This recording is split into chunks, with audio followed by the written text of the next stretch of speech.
I just received a great email from Diane K., who says, "My partner and I are considering starting a family. We can afford our expenses on just one salary, but I'm wondering what other financial issues a stay-at-home mom should consider, such as retirement, disability insurance, and preparing for potential divorce or death of a working spouse." Thank you so much for your question, Diane. You're definitely thinking about some very important and critical issues ahead of starting your family. So this show will cover 9 strategies to protect your family with strong financial safety nets, so you feel in control and you can manage whatever the future brings. Hello, friends, and thank you for joining me this week. My name is Laura Adams. I'm a personal finance expert who's been hosting the Money Girl podcast since 2008. I'm also an award-winning author, and my most recent title was an Amazon #1 new release called Money Smart Solopreneur, a personal finance system for freelancers, entrepreneurs, and side hustlers. So if you're thinking about starting a business, or maybe you've already started a side hustle, or you're really wanting to increase your income sources, I hope you'll grab a copy. It's available as a paperback, an ebook, or an audiobook. And it includes everything like A to Z that you need to know about starting a small business, whether you're, planning on being a solopreneur, or maybe you want to hire some employees down the road. So I hope you'll check it out. And if you're on social media, be sure to connect with me. I'm on Twitter at Laura Adams, on Instagram at Laura D. Adams, and lauradadams.com is my personal site where you can either use my contact page to send me a message, just like Diane did, or learn more about my work, books, and money courses. My mission is to help you get the knowledge and motivation to prioritize your finances, build lots of wealth, and have more security and less stress. So if that's what you want more of, you are definitely in the right place. And if you're enjoying the show, I'd love for you to take a moment to let us know. Your feedback is really, really important. If you're getting value from each weekly episode, take a moment to rate and review the show in your podcast app. I'll thank you in advance for that. So, Diane, while I'm not a parent, I've given lots and lots of money advice to families and couples who want to ensure that they're doing everything possible to build wealth and security for themselves and their kids.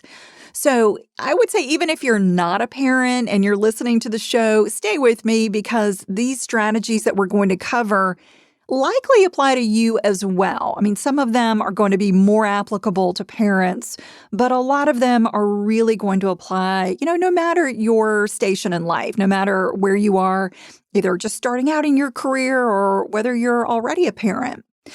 So let's get into it. As I mentioned, we're going to talk about 9 strategies. And I will say that in general, protecting either your individual finances or your family finances comes down to anticipating potential expenses and crisis. It comes down to avoiding potential risks and ultimately, hopefully, reducing money stress. That's a big part of having a healthy financial life. Being financially well, it really is about thinking through all like the what ifs, these terrible what ifs that could happen in life. And while it's not fun to think about those things, in a lot of cases, you really don't have to dwell on them. You just need to understand what they are, put some things in place that will either eliminate or reduce those risks, and then move on with your life, knowing that you've got those financial safety nets in place. Just like a smart acrobat would never cross a high wire without bringing along a balancing stick and having a big, strong net stretched out below, you and your family should never go without financial safety nets. They're just, the foundation of financial wellness. So that's a big part of what we're going to talk about today. So the first strategy to protect your family is to create emergency documents. Now, this may seem a little counterintuitive because you may be thinking, well, Laura, that has nothing to do with savings. That has nothing to do with, preparing for college or retirement. But that is the foundation where every family needs to start. And really, every adult should have emergency documents. But it's critical when you're a parent or you've got other dependents, like maybe aging parents who are depending on you. Those emergency documents make sure you're as prepared as possible for the most terrible what-ifs in life, including what if both parents die at the same time in an accident, or are both incapacitated at the same time and can't make medical decisions for yourselves? These are these types of terrible questions that I'm talking about. As awful as it is to think about them, I also want you to think about how difficult it would be for your family and friends if they don't know what you would want them to do in a terrible situation. So it's not only about, you providing that peace of mind for yourself and, for your kids. They may be not even old enough to know that you have these documents, but it's also letting other loved ones know that you do have these plans in place.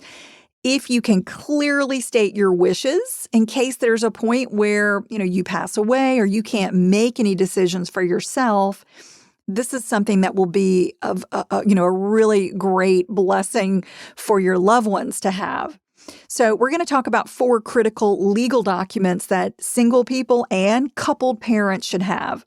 The first is a last will and testament. This explains your wishes after you die, such as who should get your assets, whether you want your ashes sprinkled in the Gulf Stream, and the guardian you designate for any minor children or even your pets. Many people mistakenly believe that a will is just for old rich people. Again, every single adult should have a will. No matter your age, no matter your level of wealth. If you die without a will, what happens is the courts are going to decide what happens to your possessions, not your family. Your will should be updated periodically as your life changes, like maybe you move, you've got a new address. You get married, you get divorced, you have a child, you become a widow or a widower. All of these things, or even changing relationships with your loved ones, should affect your emergency documents. You want to keep those in mind, especially your will. Another really important emergency document is called a power of attorney, or POA. That gives someone you trust, who is technically called your agent, the ability to make decisions and do some transactions for you while you're alive. And you can always change it or appoint more than one agent if you wish. And there are different kinds of powers of attorney, but a durable power of attorney is the most common type. And it can be used anytime you're incapable of doing routine things like paying your bills, selling property, signing contracts, making insurance claims, filing taxes, or making financial decisions. So if you were incapacitated, you want somebody else to be able to do those things for you. And likewise, you want to be able to do those things for people in your life, maybe a spouse, a partner, or an aging parent. That's how the financial end of your life or a loved one's life can continue smoothly if you become incapacitated or even just unavailable when something important needs to get done. Another key document is called a healthcare proxy. And it's also known as a healthcare surrogate or even a healthcare power of attorney. It allows you to designate someone to make medical decisions for you when you can't. So imagine that you're in a severe accident and you become mentally incapacitated, either, temporarily or permanently. A healthcare proxy would allow your agent to admit you into a healthcare facility or even apply for public benefits on your behalf. Again, this is just sort of a part of a package of emergency documents that you need. And another one is called a living will. This is similar to a healthcare proxy, but it applies when you're facing death. So you need both. You need a healthcare proxy and you need a living will.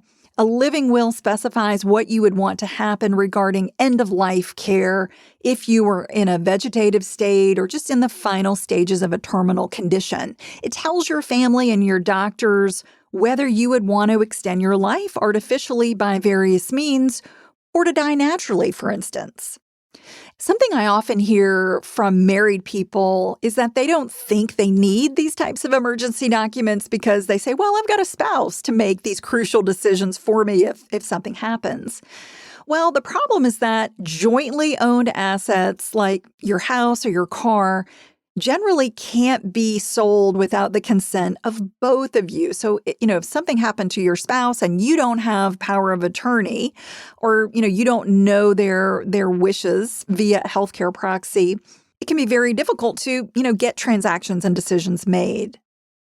Let's say your spouse has a bad accident and is in a coma. You could not sell assets that you own together if you needed money to pay your bills if that spouse was the breadwinner in the family. Nor could you sell a stock, for instance, that your spouse owns just in their name. Married couples and domestic partners should generally give each other durable power of attorney to avoid having these kinds of financial restrictions during a crisis. Now, if you're a parent and both of you die at the same time, or if one dies and the other is incapacitated, it's critical to name a guardian in your will. This is really critical. This is important so the court doesn't appoint one for you that would not be your first choice. So your emergency documents ensure that you and your children's future is protected no matter what happens. If you don't create these documents, after a tragedy occurs, it's too late to make a lot of these types of crucial decisions, legally. So do yourself and your family a favor by getting all your emergency legal documents created as soon as possible. And if you haven't looked at yours in a while, if you already have them, but some things have changed in your life, go ahead and get them updated. It's much easier to prepare for a potential disaster than to recover from one that blindsides you. And you can use legal online sites for templates if you wish. However, having an estate attorney create them is definitely worthwhile because the laws vary from state to state about what's required. And a good estate attorney is going to ask you a lot of questions about your wishes that you may not even think about. Some things that you may not even come into your brain to think about putting in a document. Yes, it's going to cost money. It could cost several hundred. It may even cost over $1,000 to get a package of documents created. But once they exist and they're signed by you, they're executed, the work is done. You can feel at peace about it. And many attorneys will make necessary small changes for free or even a minimal charge down the road. If you need to just, make some small change like a beneficiary or an address, that sort of thing. You can keep your original signed legal documents in a safe place, like a bank safe deposit box. That's a great option, or even at your attorney's office. But it's also wise to keep copies of everything at home, just in case you need them at night or on a weekend. If you've got a fireproof safe or a fireproof filing cabinet that locks at home, that's a great place. You might want to put them in a Ziploc bag just to make sure that they couldn't be damaged by water. You can also scan them and upload them to a free online storage site such as Dropbox, so they also live in the cloud. But you definitely need to keep all original documents that have like a seal on them where they were notarized, created by an attorney. You don't ever want to just scan them and throw away the originals. Keep those original documents somewhere safe. Okay, so once you've got your emergency documents, the second strategy to protect your family is building a cash reserve, known as an emergency fund. If you've been listening to the podcast for a while, you've definitely heard me talk a lot about emergency funds. It's just foundational for a healthy financial life. If you don't have a financial cushion to fall back on for some kind of a considerable unexpected expense, or even a sudden cut in your income, it could take years or even decades to recover from some type of financial hardship or a crisis. It could be a car breaking down, medical bills, or again, losing your job or your business income. These types of things are just part of life. They happen. So you've got to anticipate that you're going to have financial challenges at some point, but you can manage those hardships much more easily and without going into debt if you've got a healthy emergency fund there to back you up. I recommend keeping no less than 3 to 6 months worth of your living expenses in an FDIC-insured bank savings. And even though you're probably thinking, well, Laura, I'm not going to earn any money on that, I totally understand that, but that's not the purpose for your emergency savings. The purpose is to keep that emergency money completely safe and liquid So you could get to it, just in a quick amount of time, in an hour, let's say. If you invest that cash reserve, it's not going to be as liquid, and the value could plummet the minute you need it. Plus, if you have to take money out of investments, you may be dealing with having to pay taxes on them or early withdrawal penalties, that sort of thing from a retirement account. So you never want to invest that emergency money. Think of that as a separate bucket that you just keep totally separate and keep it in the bank. To determine how much emergency savings you need, just add up your monthly living expenses. So the things that you've got to have, like housing, utilities, insurance, groceries, your loan payments, and transportation. Then multiply that by how many months you could need it. I would say 3 months at a minimum. Having enough money for emergencies should never be considered a luxury. It's something you must have for your financial wellness. And many of you are probably thinking, gosh, Laura, I don't have a dime saved for my emergency money. Don't worry about it. You just have to get started by making small steps every month. You're not going to accumulate a healthy emergency savings in the short term. It could take you years to accumulate enough. That's okay. Just start by putting small amounts in. It could be $100 a month or $500 a month. Just try to get up to, let's say, $1,000 as quickly as you can, then take it higher than that. Make a goal to accumulate at least 1 month of your emergency savings as quickly as possible. It's going to eliminate a lot of stress in your life, I promise. You might want to consider keeping your emergency money in a high-yield savings. That will allow you to earn a little bit more interest than a regular checking. You can visit sites like Finder.com that compare different checking and high-yield checking and even money market funds to look at some of the options that may be available for you. All right, the third strategy to safeguard your family finances is having the right health insurance. So in addition to having emergency money in the bank, various insurance products are designed to be financial safety nets for individuals and families. Health insurance is essential for maintaining both your physical and your financial health, even if you're young and healthy. So everybody who is listening to this show should have health insurance. If you don't, you need to get it immediately. Even a quick trip to the emergency room for an illness or a broken bone could leave you with a substantial medical bill. Now, depending on your income and your family size, you may even be eligible for government assistance, which reduces the cost of health insurance. If you or a spouse or partner don't have a job with health insurance or you're self-employed, visit healthcare.gov to learn more about getting coverage, no matter your health history or financial situation. So once your child is born or adopted, you've got 60 days to add them to your health plan. And if you miss that deadline, you're going to have to wait until the next open enrollment to insure your child. So as soon as you know you're starting a family, contact you or your spouse's employer, the benefits administrator, to find out what paperwork to complete. Or if you're self-employed and you've got your own policy through healthcare.gov or your state's insurance marketplace, contact your insurance company directly to find out what form you need to fill out to add the newest member of your family to the plan. One way to save money on health insurance is by choosing a high-deductible health plan. They reduce your premiums and make you eligible for a tax advantage health savings account, or HSA. However, as the name implies, they do have higher than normal deductibles. That requires you to pay more out of pocket before your benefits begin. While it may reduce your premiums, it may not be the best choice for new parents who are likely to have lots of doctor visits and even some unexpected medical expenses. So if you can afford a policy that is not a high deductible, that may be a good choice for new parents. Again, you just really have to look at your options and see what is affordable for you. Again, you may qualify for a nice subsidy that will reduce the cost even for a lower deductible plan. If you've got health insurance through your employer, but you plan to leave the workforce after becoming a parent, another option is getting temporary continuation coverage. known as COBRA. That gives you the exact same medical, dental, and vision benefits that you've been getting for up to 18 months. However, you've got to pay the total premium on that.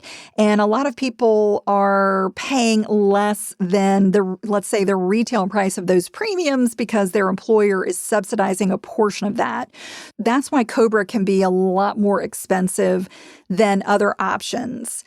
And something many people are unaware of is that if you have HSA funds, you can actually use them to pay your COBRA premiums if you wish. Again, enrolling in COBRA, it's temporary. It's probably going to be more expensive than shopping for new coverage through a healthcare marketplace.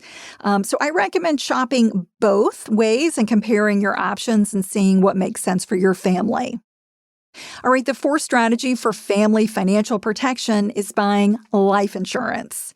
If your death would create a financial hardship for anyone you leave behind, like a child, a spouse, a partner, an aging parent, you need life insurance.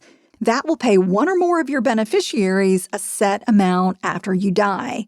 Now, if you're single or no one depends on your income, you might need a very small policy just for funeral expenses or even none at all. But you do need life coverage if you're a working parent or even a stay-at-home parent. Don't make the mistake of not getting coverage for a parent with no income. I know a lot of stay-at-home moms who don't have any life insurance. If you're the working parent, consider how you would pay for future childcare costs without a life insurance policy if that stay-at-home parent died. Even though they're not earning an income, the service that they're providing to your family is valuable because you would have to pay for daycare. And as we know, that can be very expensive, or even if you wanted somebody in home, like a nanny, that cost would certainly add up. If you had a life insurance payout, that would help you afford that cost. There are two basic kinds of life insurance: term and permanent. Term provides a benefit if the policyholder dies during a period. It could be 10 years or 20 years. You get to choose that term.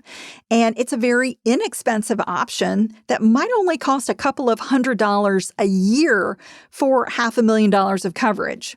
For instance, if you're in your 30s or 40s in relatively good health, you can get a 20-year term life insurance policy that would pay $500,000 for about $30 a month or $360 a year.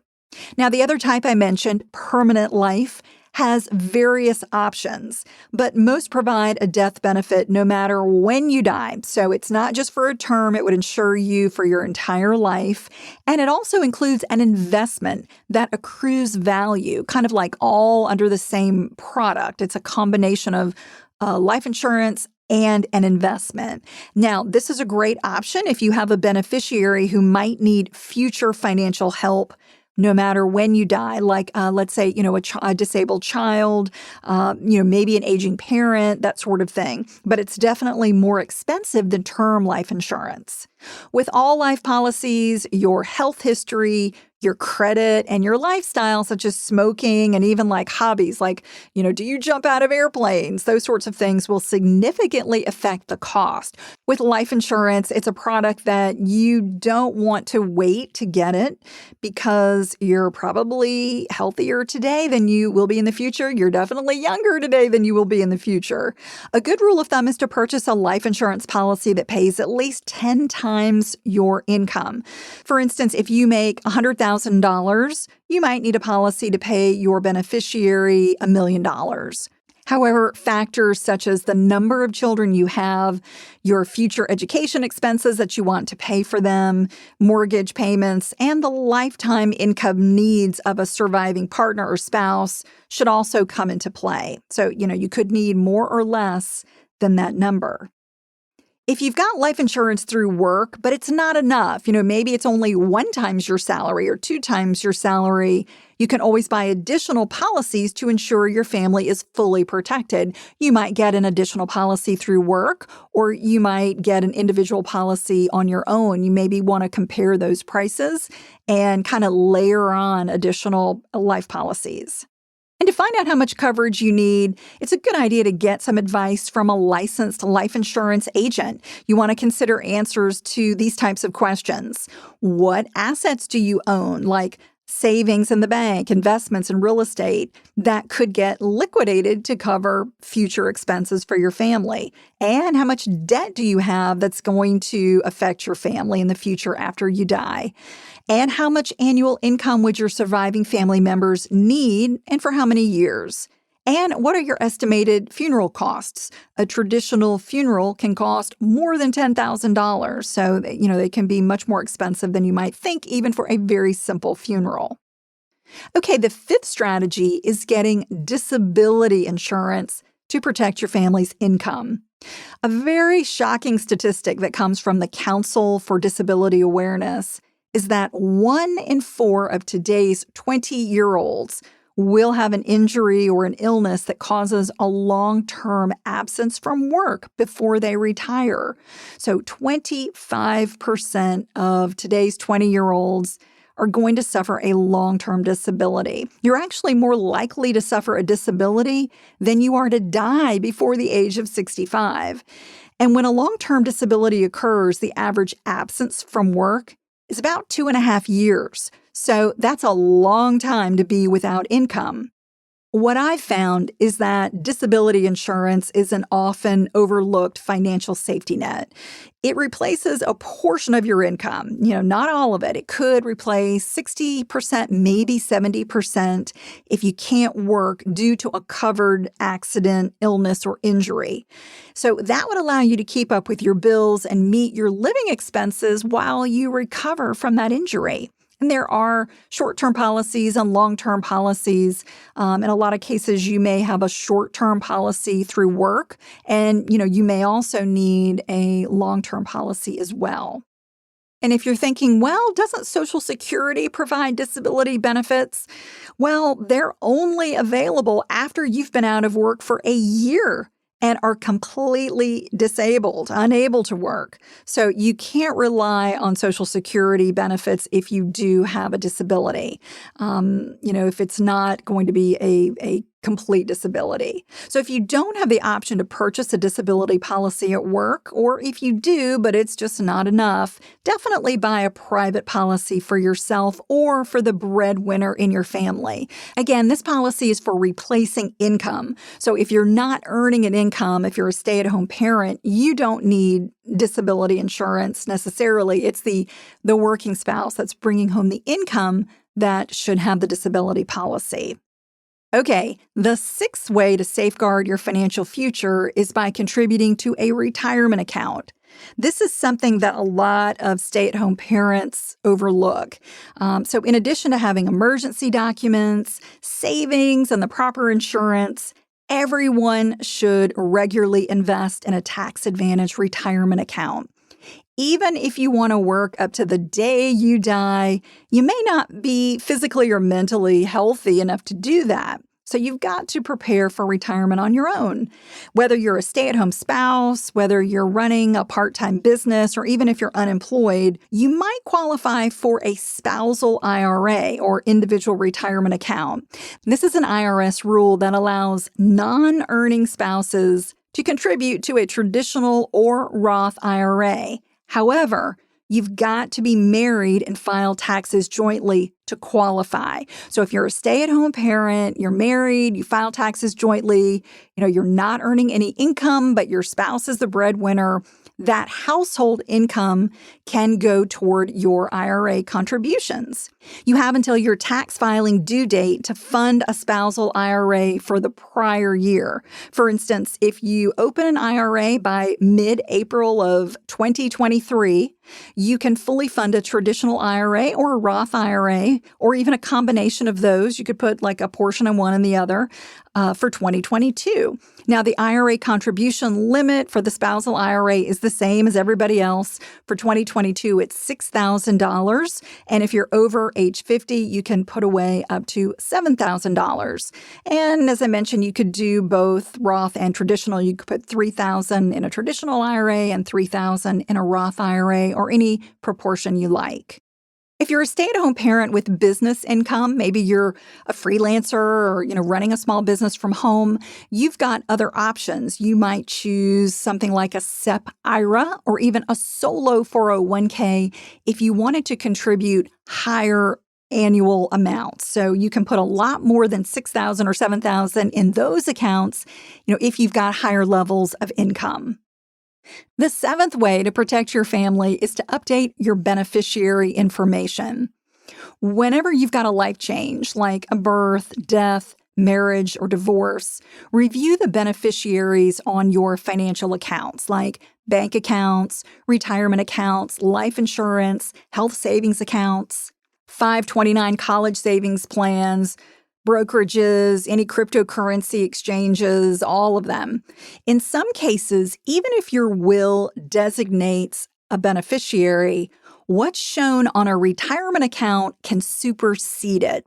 In other words, if you list an ex-spouse on your 401k at work or your IRA, they may be entitled to it after your death, even if they're not in your will. So even if your will says that your kids are supposed to get everything, if your retirement account says something different, what shows on your retirement account is what will legally happen. So always update your retirement beneficiaries to ensure that your family gets protected according to your wishes. Most parents will name their spouse as the primary beneficiary and children as the secondary beneficiaries. However, since minor children can't take ownership of assets until they reach the age of majority in your state, you should be sure to appoint a trusted guardian. And another option is to set up a trust if you've got minor kids. That would allow you to communicate how you want money for your heirs to be managed. And if you are interested in a trust, definitely get advice from an estate attorney to understand the best type of trust and the best way to protect your children after your death. The eighth strategy is to automate your family's financial goals. Automating various aspects of your financial life allows you to build financial safety nets more easily. Maybe it's your emergency savings or retirement contributions. Just having those happen without thinking about them. You might ask an employer to split up your paycheck deposits between checking and emergency savings. If you're self-employed, you might set up an automatic transfer from your checking into your emergency savings or your retirement account each month. If you can afford to set money aside for a child's future education without jeopardizing your own retirement, you want to start as early as possible by regularly funding a 529 college savings plan. You can use those funds tax-free for any college, university, vocational school, or post-secondary institution that's recognized by the U.S. Department of Education. If they accept financial aid, they will accept 529 funds. Qualified 529 expenses include room and board, tuition, books, fees, and equipment. And you can also use up to $10,000 tax-free for public or private schools for kindergarten through 12th grade students. So, not only is the money and the savings good for college, but, you can use it for younger kids. While 529 contributions are not tax deductible for federal taxes, some states will offer a tax deduction or a credit for residents who participate in an in-state 529 plan. So again, if you can afford to put some money aside for kids, a 529 is a great option. So the idea is to treat your saving and investing like mandatory bills that you owe yourself, have them just automatically happen when that is possible. And even if you can only set aside small amounts each month, you're going to be surprised how quickly those balances grow over time. The ninth and final strategy that we'll cover, and what I recommend, is getting help from a certified financial advisor. If you've got financial questions, concerns, or maybe you just can't seem to get ahead enough to create these financial safety nets that I'm covering, you might benefit from the advice of a financial professional. They can help you create a budget, clearly understand priorities, and avoid potential risks that you could be overlooking. There is a cost to getting advice, of course, but I promise you that it can pay off in the long run. Diane also asked about preparing for potential divorce from a partner. And I would say that, a couple of good things to think about are building your own credit, having your credit accounts in your name so that if you were to split or divorce, you would have that ability to borrow on your own. And again, it's also something to talk to an attorney about because the laws vary significantly from state to state. And if you're entering a new relationship and thinking about partnering up with somebody or getting married, maybe a prenuptial agreement may be something that you want to talk about as a couple, especially if you've already got significant assets of your own that you want to make sure are protected. Communication is the key when it comes to couples' finances and family finances. Diane, I hope these strategies will give you direction for creating more financial safety nets. Don't tackle them all at once. There's a lot here, and nobody would be expected to do all of this at once. But make a goal to achieve maybe one or two slowly over time. Even putting one or two of them in place is going to give you and your family a lot of peace of mind that you're in control and you can deal with just about any unexpected hardship that might come your way. If you're like Diane and you've got a money question or maybe just a topic suggestion, visit lauradadams.com and email me using my contact page. Or you can leave a voice message by calling 302-364-0308. And at lauradadams.com, you can learn more about my work, books, and money courses. And if you haven't joined my free private Facebook group called Dominate Your Dollars, I'd love to have you. It is a fantastic group of people who are asking really smart questions. They're helping other people, and they're reaching their financial goals. So just search for Dominate Your Dollars on Facebook. And if you're not already subscribed, be sure to follow Money Girl on Apple Podcasts, Spotify, or wherever you're listening so you automatically get each new weekly episode.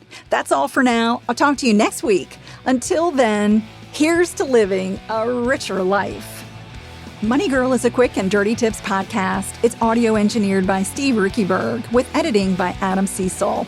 Our podcast and advertising operations specialist is Morgan Christensen. Our digital operations specialist is Holly Hutchins. Our marketing and publicity assistant is Davina Tomlin. And our intern is Cameron Lacey.